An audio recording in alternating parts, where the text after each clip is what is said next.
Compartamos las diapositivas. Vamos a dar inicio a nuestra actividad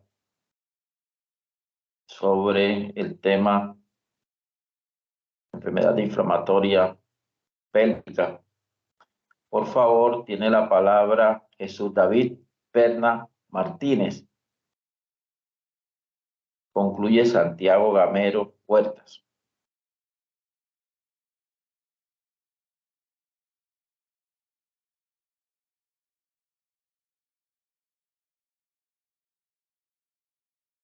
Iniciemos, por favor, la presentación.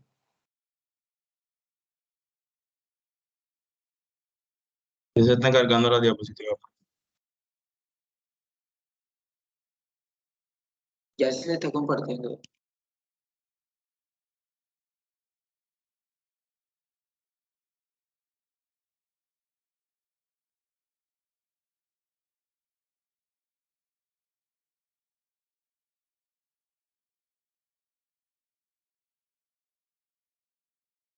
Bueno, buenos días. Mi nombre es David Perna Martínez, junto a mi grupo de rotación 4822, a cargo del doctor Félix Carencia. Vamos a hablar sobre la enfermedad pélvica inflamatoria.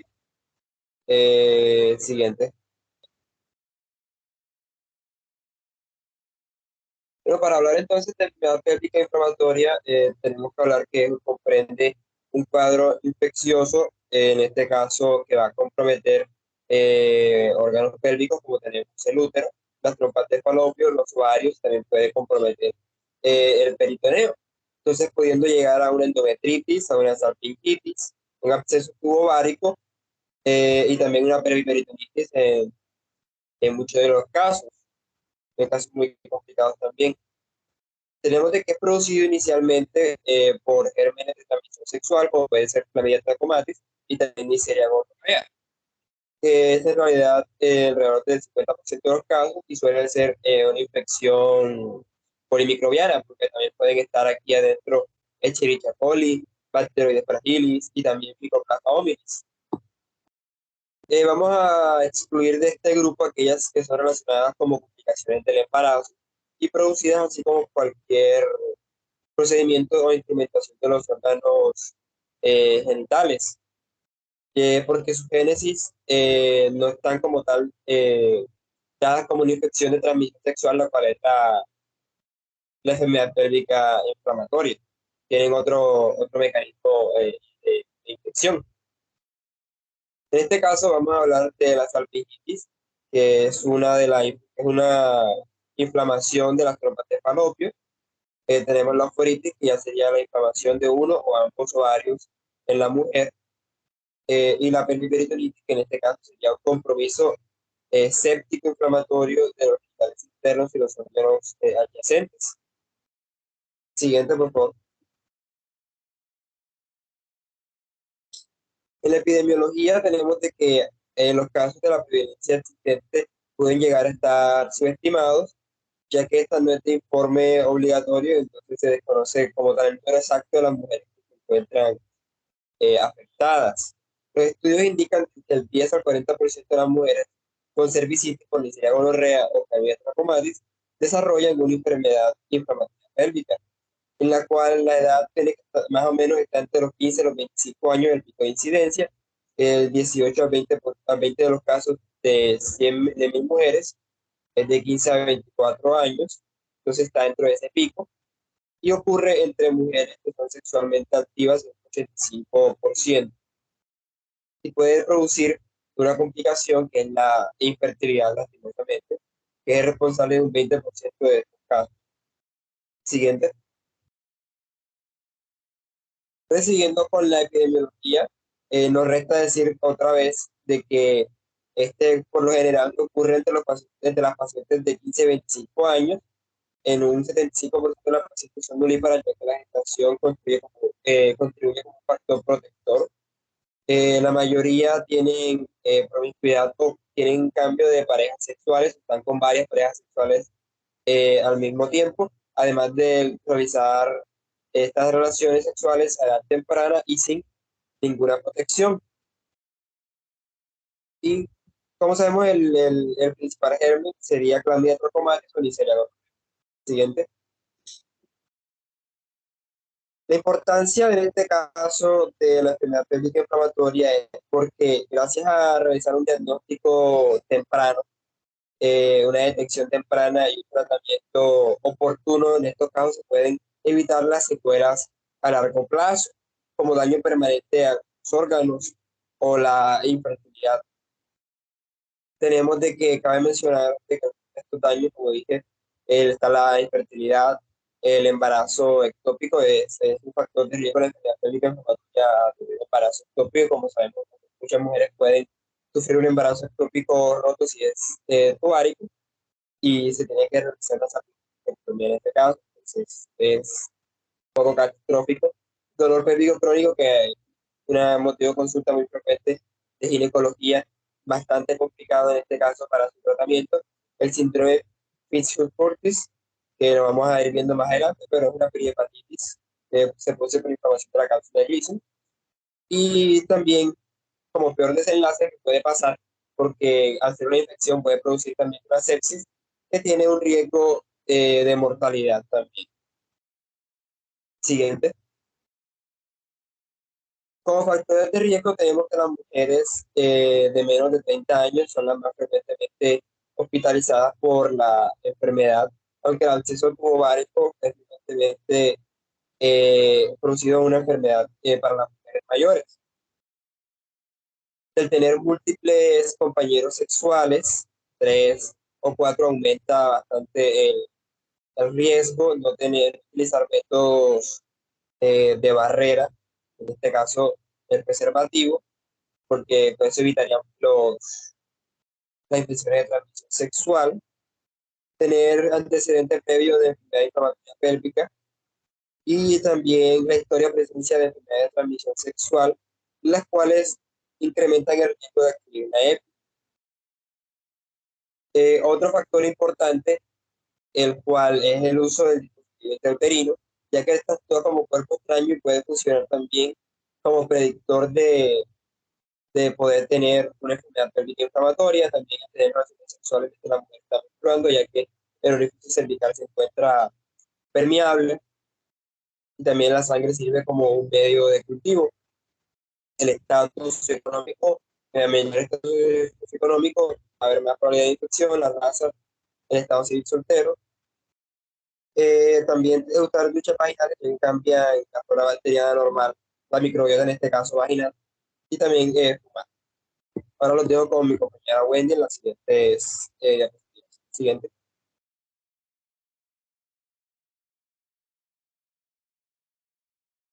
Bueno, entonces yo les voy a hablar acerca de la etiología, la cual, teniendo en cuenta de que esta es una enfermedad que suele generarse por contigüidad, ya que las bacterias van ascendiendo, estas van desde la vagina hasta el cervix e incluso hasta el tracto genital superior, y lo que van a hacer es colonizar y pues van a formar una infección y un proceso inflamatorio.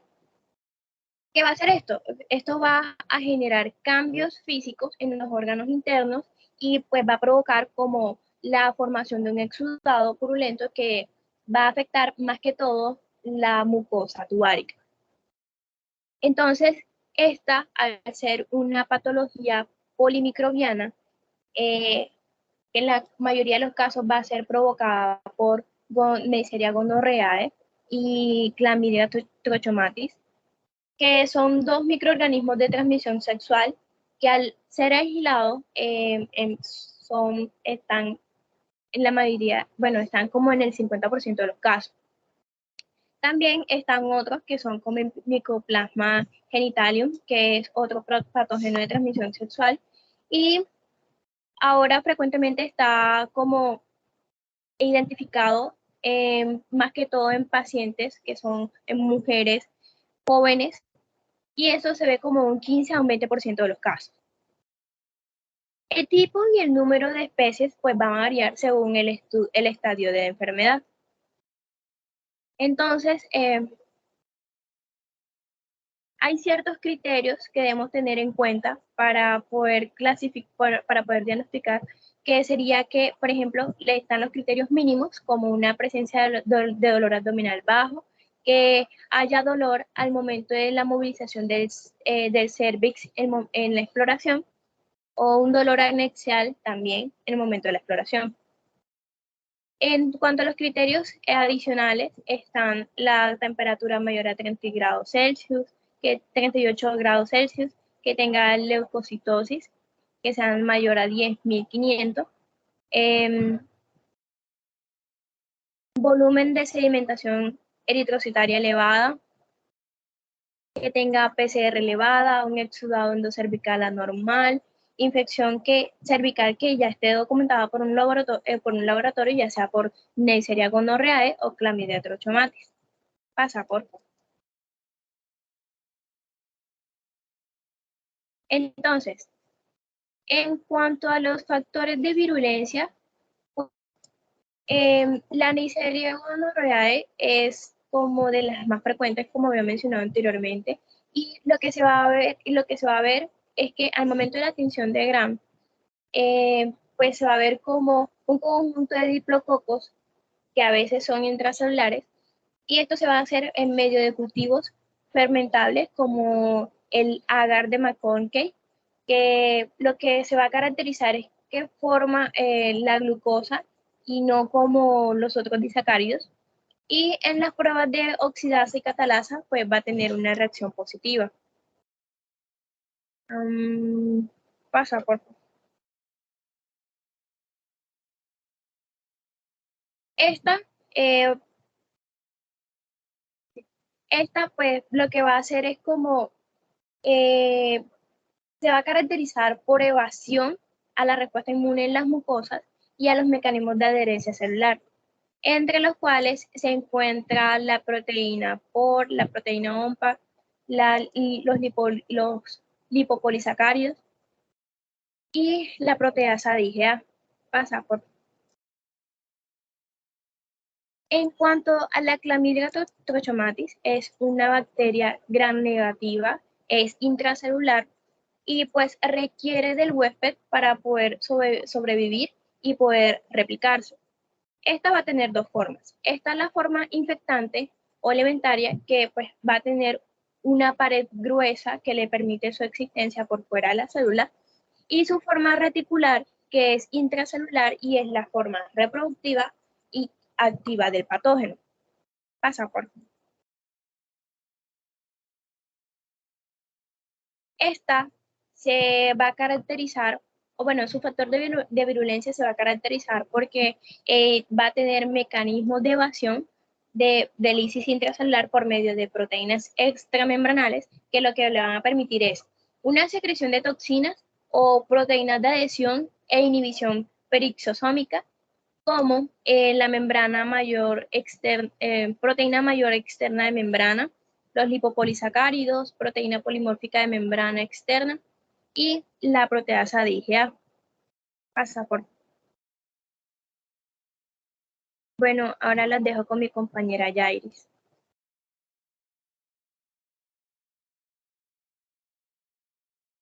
Bueno, entonces, a partir de este momento le voy a empezar a hablar sobre lo que viene siendo la fisiopatología. Aquí en la fisiopatología pues tenemos diferentes mecanismos de infección, desde la parte sexual, como clamidia, uroplasma, gonococo, y tenemos la continuidad a medida de que esta infección va avanzando y no se va tratando, como la apendicitis y diverticulosis, y por la vía hematógena se pueden seguir otras infecciones, así como la transuterina. Entonces, los órganos genitales femeninos internos son estériles en estado normal, haciendo excepción durante los periodos menstruales, ya que en estos momentos puede haber pequeños inóculos transitorios de algunas bacterias.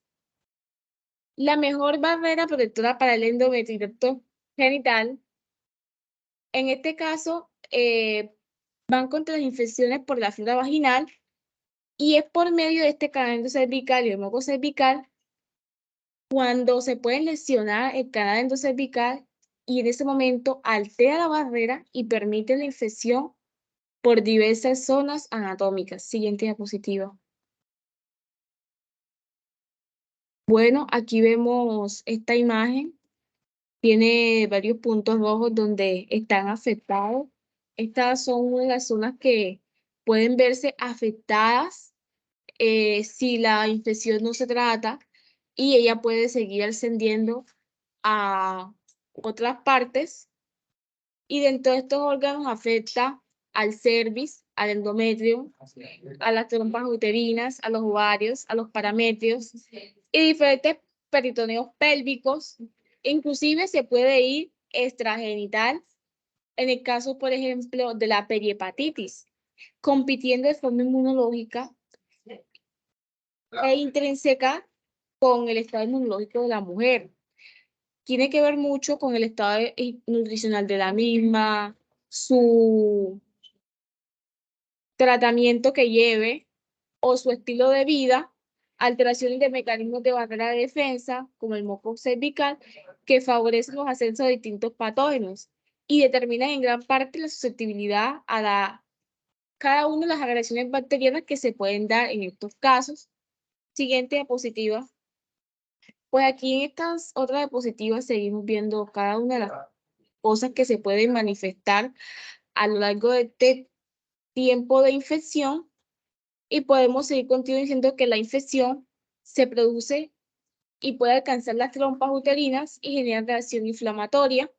Estas pueden ocurrir en varios cambios, dando vasodilatación, dando destrucción endosalpinx, producen el sudado purulento, provoca alteración en las diferentes superficies de la mucosa tubárica y esta relación de la mucosa es la responsable clínica insidiosa y consecuencias más graves si no se tratan de forma adecuada. Siguiente diapositiva. Bueno, en este momento tenemos un flujograma que corresponde a lo que estábamos hablando anteriormente. Como primero se da la transmisión se puede dar de varias formas, ya sea sexual, con diferentes instrumentaciones, o incluso se puede continuar a diferentes órganos si esta no se trata. Los microorganismos, ellos pueden ascender a diferentes estructuras por medio de las trompas de falopio y en este momento cuando ascienden hacen diferentes reacciones inflamatorias y debido a esas reacciones inflamatorias va a unos cambios que pueden ser locales como vasodilatación, que haya trasudado del plasma y destrucción del endosalpinx. Y en este caso, por eso se puede ver muchas veces que hay exudado purulento y es por la luz tubárica que está abierta y por todas las modificaciones que se dan a lo largo de toda esta infección. Ya luego se da la salida del sudado y se puede llegar a una peritonitis pélvica. Por eso es importante pues tratar estas comorbilidades a tiempo porque si no pueden avanzar. Siguiente diapositiva. Pues aquí tenemos las manifestaciones clínicas que son las que nos van a dar un estado de alerta y que nos van a decir aquí está pasando algo, no están las cosas bien. Estos los síntomas más comunes en la enfermedad pélvica inflamatoria sintomática es el dolor abdominal, que es bajo, usualmente suele ser de los dos lados del abdomen. Su presencia se describe inclusive en más del 90% cuando estos están ya confirmados y en este caso generalmente el dolor presenta en primera mitad del ciclo, incluso algunos autores dicen que cuando la enfermedad pélvica se inicia mediante después de la regla y que su comportamiento más agudo suele corresponder a Neisseria gonorrhoeae. Se pueden dar diferentes cambios, esos cambios pueden ser producidos por clamidia y hay síntomas que pueden asociarse al dolor abdominal bajo y que pueden explicarnos. También se puede dar dispareunia, flujo vaginal anormal, olor vaginal alterado. Normalmente los olores vaginales o no se perciben o son muy bajos. En este caso tienden a ser más penetrantes. Incluso se pueden dar hemorragias uterinas anormal. Incluso he visto que en el 33% de los casos puede haber disuria, poliuria, urgencia admisional, aparato gastrointestinal. Básicamente, las zonas afectadas son las que más pueden dar diferentes sintomatologías que no son subjetivas de enfermedad pélvica inflamatoria. Siguiente diapositiva. Bueno, en este momento dejo con mi compañero Edilmer Sierra, que les va a continuar con los criterios. Gracias. Bueno, buenos días. Bueno, como tal, para los criterios de diagnóstico, pues, encontramos los criterios de SWIFT, que más que todo, estos son unos tipos de criterios tanto mayores como criterios menores. Entonces, entre los criterios mayores, pues encontramos una historia previa de lo que fue un dolor en hipogastrio o en mi abdomen inferior, generalmente con lo que es al momento de nosotros realizar una palpación. También encontramos dolor a lo que es la movilización del cérvix y como último criterio mayor, pues encontramos dolor en la palpación de lo que es los anexos y pues también a lo que es la exploración como tal, al momento de nosotros hacer una exploración uterina como tal. Y como vemos, los criterios menores, pues encontramos una temperatura, puede ser esta mayor o igual de lo que son 38 grados Celsius. También encontramos que una velocidad eritrocitaria de eritrificación pues, esté bastante elevada, pues una masa en el examen físico que nosotros la podemos encontrar. Y pues bueno, esto es básicamente lo que son los criterios de SWIFT, tanto para diagnóstico como tal. Ya sabemos que hay unos menores y hay unos criterios mayores que anteriormente también se los habíamos venido mencionando.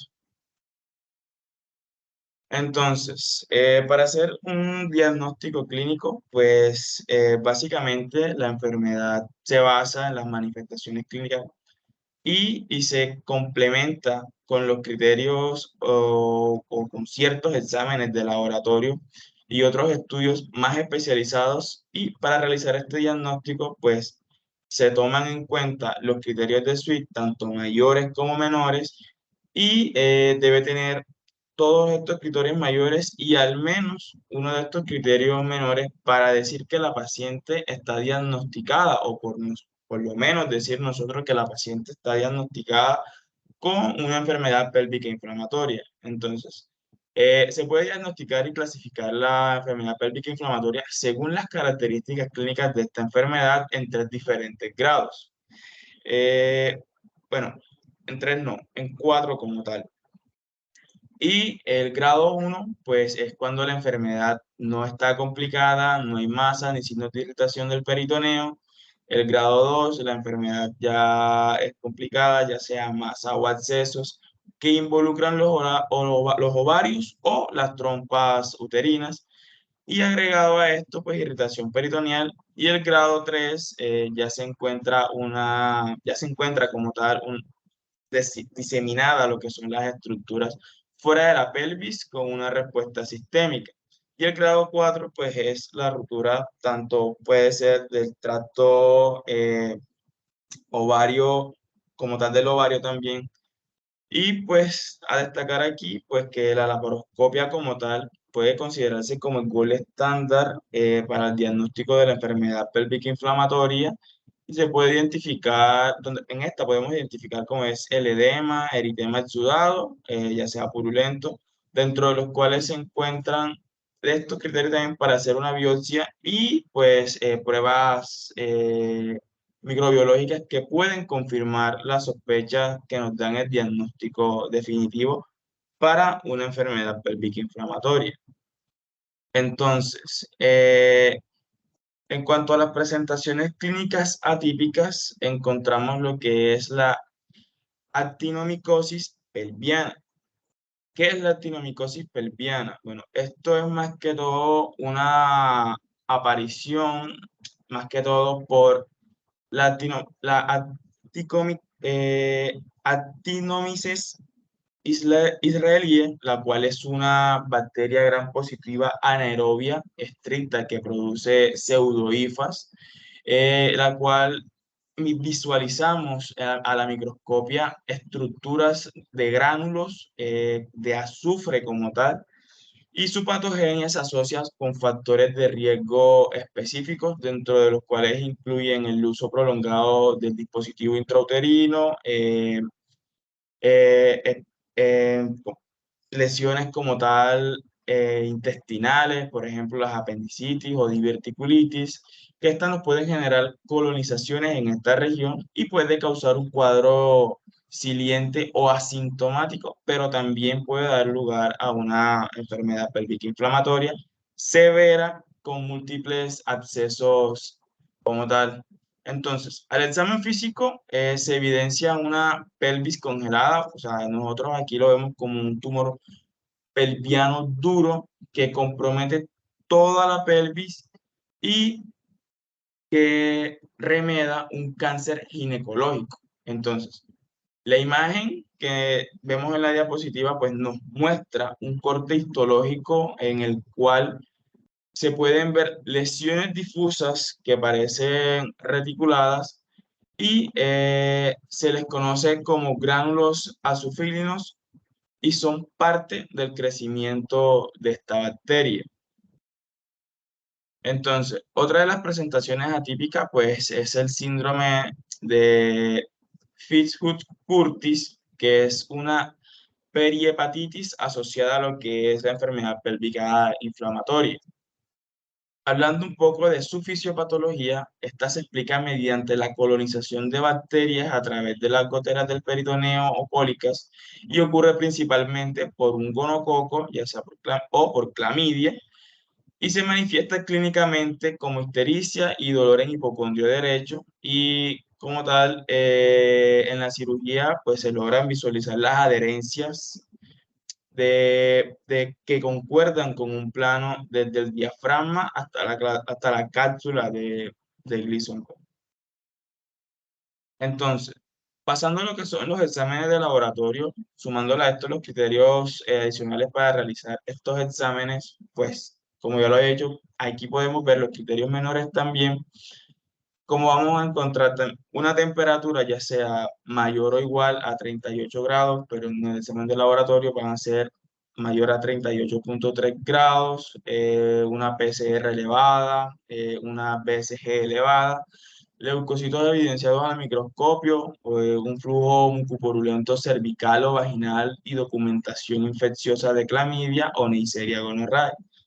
Y para el gold estándar de estos exámenes, pues de laboratorio, tenemos las ayudas como la biopsia de endometrio, demostrando endometritis y al ultrasonido vaginal, o la resonancia magnética, podemos demostrar líquidos tubáricos con o sin excesos tubováricos y hallazgos laparoscópicos. Ya aquí en la siguiente diapositiva, pues los dejo con mi compañero Daniel Sotelo. Bueno, buenos días.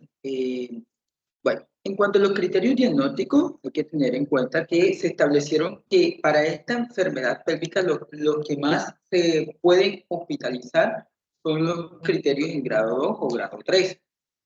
Ahí vamos a encontrar lo que son signos de reacción peritoneal alta, sospecha de polisalpings, absceso ovárico.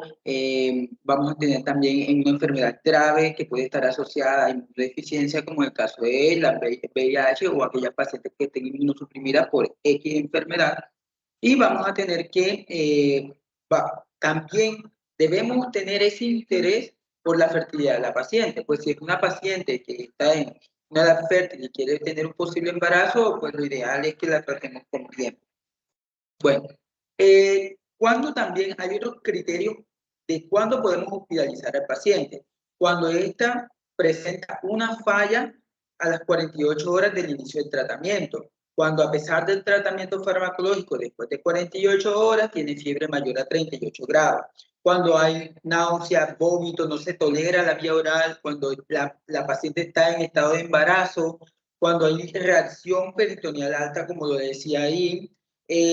Además de eso, cuando también el paciente tiene un alto riesgo quirúrgico, lo más recomendable es tenerla hospitalizada para una mejor vigilancia y pues para ver qué paso a seguir vamos a dar con estos pacientes. Siguiente.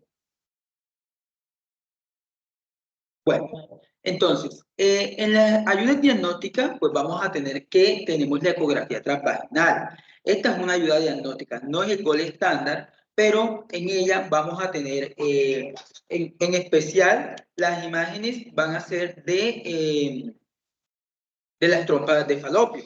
Entonces, la inflamación de estas estructuras de las trompas de falopio se van a observar más que todo en la parte distal, van a estar ocluidas, ellas se van a distender, entonces vamos a ver un líquido que puede ser anecoico y la pared va a estar engrosada mayor a 5 milímetros y se puede ver dentro de ella un material, un contenido. Entonces, cuando vemos esto, pues aparece algo que se llama un signo de la rueda dentada, que se da por estos engrosamientos de los pliegues del interior de la trompa. Esta no es el gol estándar, pero como lo dije, puede ayudarnos a dar una idea diagnóstica de lo que puede estar presentando esta paciente en cuanto a su patología pélvica, ya que vamos a observar más que todo las trompas de falopio. Siguiente.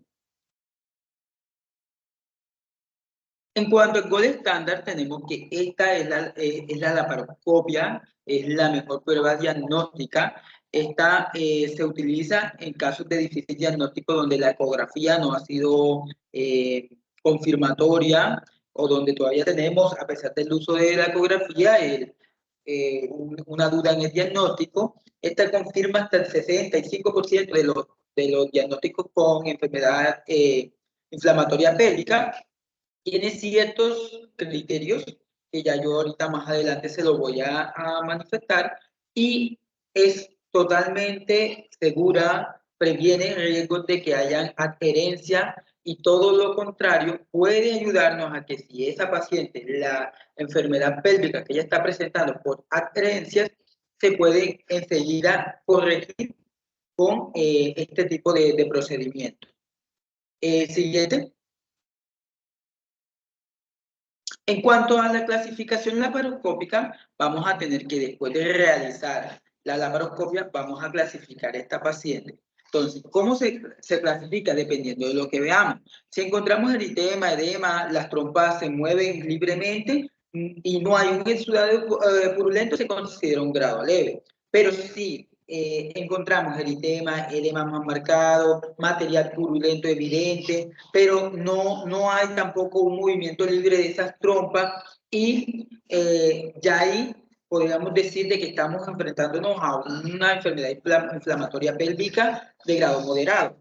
Y ya, si es severa, es cuando hay presencia de biosalpins, que es presencia de pus en las trompas de falopio, o también un absceso ya sea ovárico, ya esto nos indica de que el paciente está en un grado severo. Siguiente. En cuanto al diagnóstico diferencial, pues tenemos que tener que este es un cuadro clínico que podemos asociarlo a otras patologías. Lo importante es que descartemos y lleguemos a la conclusión de qué es lo que nos está produciendo esa enfermedad inflamatoria pélvica. Entonces, entre esas tenemos que descartar un embarazo, una amenaza de aborto o que hay un ectópico roto. En el caso dado de las mujeres en edad fértil, hay que descartar todos esos diagnósticos, pues se pueden dar. Podemos ayudarnos con la gonadotropina coriónica humana, la que nos puede confirmar un diagnóstico, o en aquellos casos en los cuales la ecografía transvaginal no encuentra sino una cavidad endometrial libre, buscar a ver si de pronto encontramos en la trompa de falopio que esté ubicado ese óvulo fecundado, porque ahí se podría estar dando un embarazo ectópico que también nos podría estar originando el dolor en este paciente. En mujeres mayores de 45 años es poco infrecuente que se presente este tipo de patología, pero de todos modos pues hay que tenerlo en cuenta, pues hay muchas neoplasias que se pueden asociar también. Tenemos que entre lo gastrointestinal debemos descartar que no sea una apendicitis aguda, que no sea de pronto una adherencia por algún tipo de cirugía que se le haya realizado, una obstrucción intestinal, un vólvulo intestinal, que no sea una litiasis renal, que además de eso, la paciente mirar si no ha tenido unos abortos espontáneos, porque también se puede dar que haya tenido aborto espontáneo, que hayan quedado restos allá adentro, dentro del endometrio, y como tal, la paciente esté presentando estos dolores pélvicos. ¿Listo? Siguiente. A continuación, los voy a dejar con mi compañera Marisabel Pinedo, quien va a hablar sobre las complicaciones de la enfermedad pélvica inflamatoria. Bueno, muchas gracias. Bueno, entonces, hablando en cuanto a las complicaciones, la primera aquí va a ser la pérdida de la movilidad ciliar y de las fimbrias después de una meningitis. Esto se produce por una remodelación histológica secundaria a esa inflamación. Además, esto provoca pues que aumente el riesgo del embarazo ectópico y que disminuya la tasa de fertilidad por un mal drenaje de la trompa uterina. Siguiente, por favor.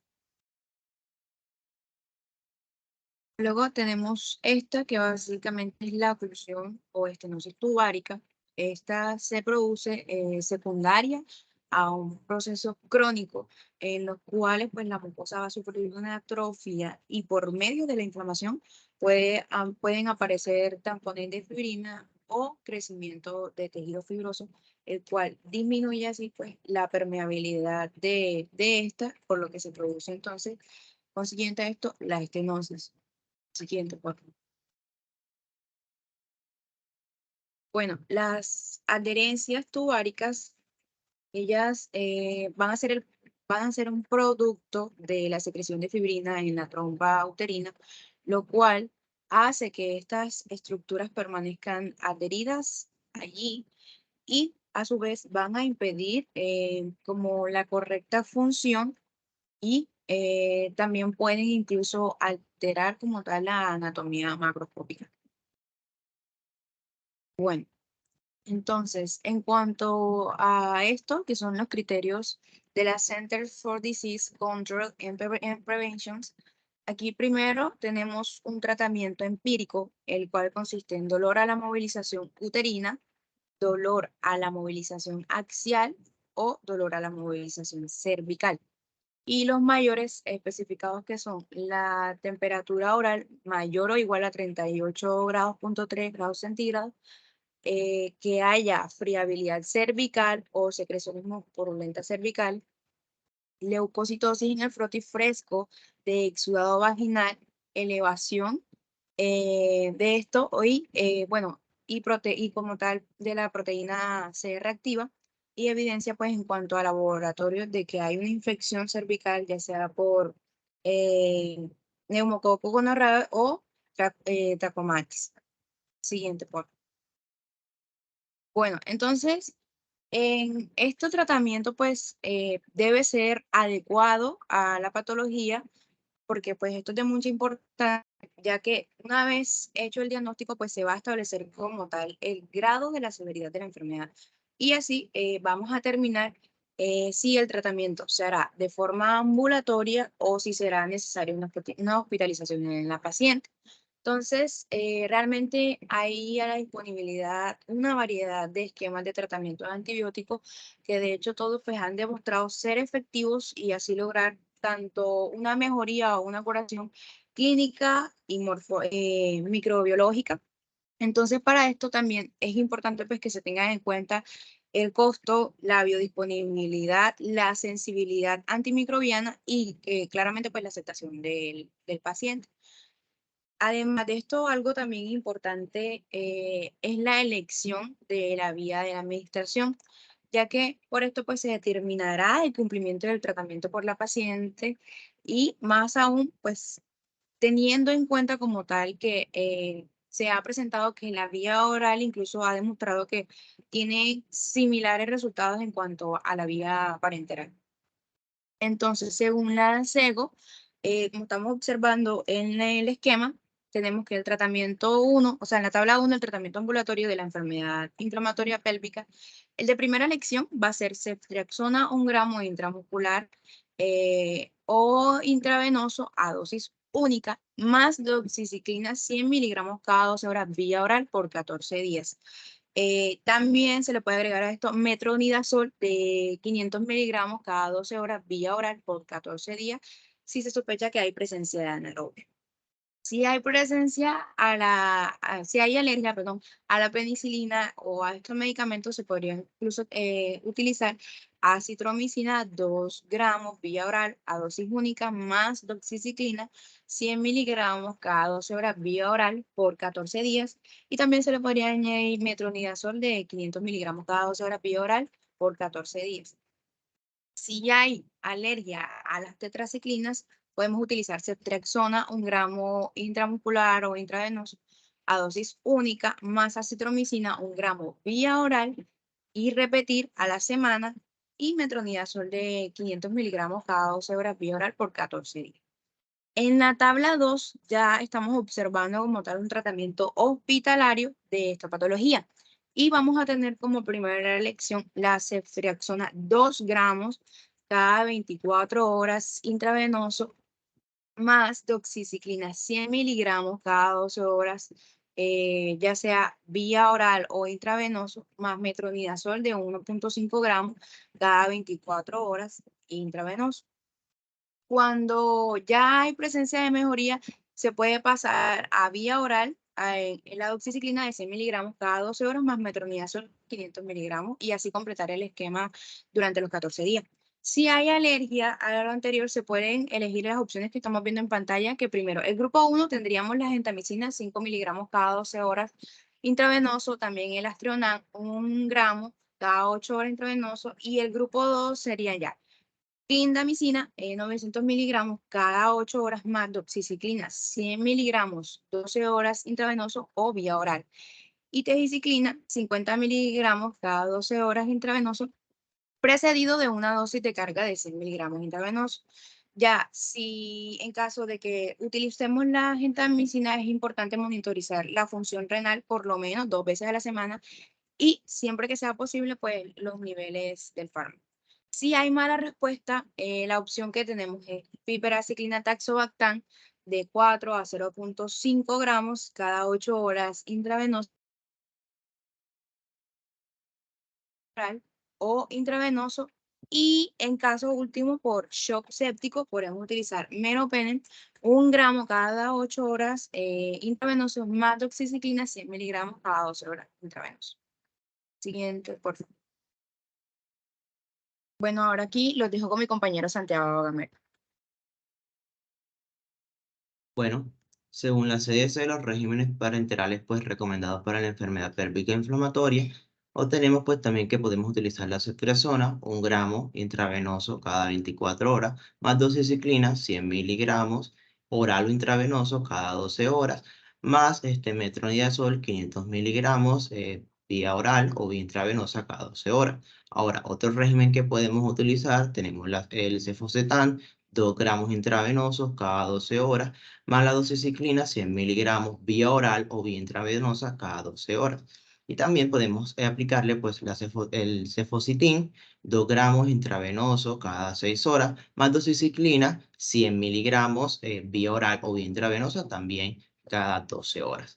Y entre los regímenes alternativos podemos utilizar la ampicilina sulfaltam 3 gramos vía intravenosa cada 6 horas, más doxiciclina 100 miligramos vía oral o vía intravenosa cada 12 horas.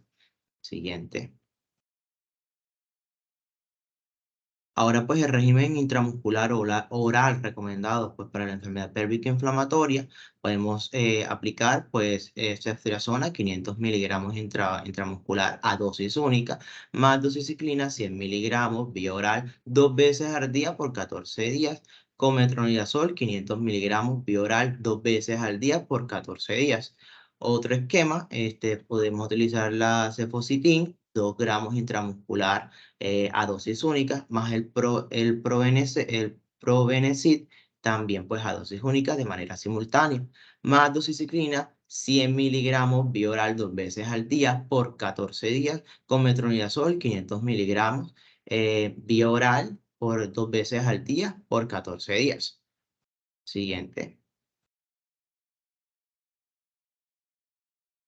Bueno, pues según el Ministerio de Salud, aquí en Colombia, el tratamiento antibiótico pues ambulatorio debe basarse pues en ceftriaxona intramuscular, 500 miligramos, dosis única, más acitromicina, 1 gramo vía oral por una semana durante 2 semanas, más metronidazol, 500 miligramos vía oral por cada 12 horas por 14 días. Pues para el manejo intrahospitalario para la enfermedad pélvica inflamatoria, pues se te puede utilizar clindamicina 600 miligramos intravenoso cada 6 horas, más gentamicina intravenosa con una dosis pues, de carga de 2 miligramos kilo peso, seguida pues de una dosis diaria de 7 miligramos kilo dosis. Pues posteriormente pues se continúa pues con clindamicina 300 miligramos vía oral cada 6 horas hasta cumplir pues 14 días.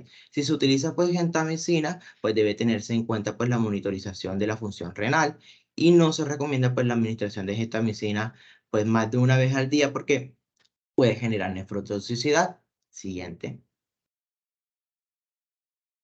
En conclusión, pues la enfermedad pélvica inflamatoria es una patología frecuente pues en las mujeres jóvenes y sexualmente activas, pues asociada pues con promiscuidad, intervenciones quirúrgicas, abortos previos y otras infecciones de transmisión sexual. La enfermedad pélvica inflamatoria pues afecta pues el tracto genital superior y produce pues una inflamación e infección pues en los genitales, generalmente es una infección o una enfermedad polimicrobiana que en la mayoría de los casos ya se puede ser provocado pues, por la Neisseria gonorrhoeae o por la clamidia pues trichomatis. Sin embargo, actualmente pues hay algunos agentes etiológicos que están cobrando cada vez más fuerza, como el micoplasma genital. Existe pues también una tríada característica que solamente se presenta pues en el 30% de las pacientes. Esta consiste pues en dolor pélvico, fiebre y leucocitosis y pues de forma esencial pues para realizar el diagnóstico temprano para poder, o sea, es necesario pues realizar un diagnóstico temprano pues para poder atacar o librarnos pues de todas las alteraciones o de todos los problemas approach que pueden generar este tipo de estas infecciones asociadas pues a enfermedad pélvica inflamatoria. Muchas gracias. Siguiente. Al final le dejamos la bibliografía. Muy bien, jóvenes, muchas gracias por su presentación. Vamos a parar la grabación.